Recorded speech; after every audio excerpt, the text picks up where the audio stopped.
dostlar oynayak Reyhan Reyhan deyək gülək şadlanak heyran heyran. Gəlin dostlar oynayak Reyhan Reyhan deyək gülək şadlanak heyran heyran.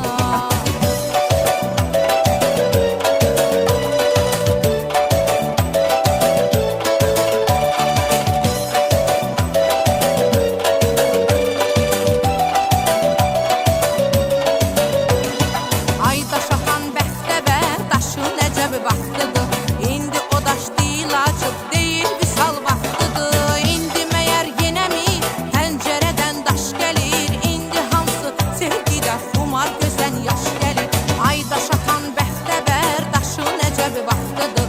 İndi o daş deyil acıb deyil visal vaxtıdır. İndi məyər yenə mi pəncərədən daş gəlir? İndi hamısı sevgidə xumar gözən yaş gəlir. Gəlin dostlar oynayaq Reyhan Reyhan deyək gülək şadlanak heyran heyran.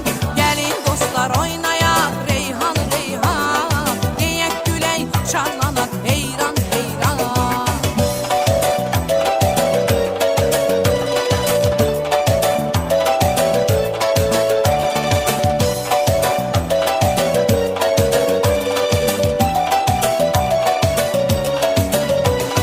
Gəlin dostlar oynayaq Reyhan Reyhan deyək gülək şadlanak heyran heyran.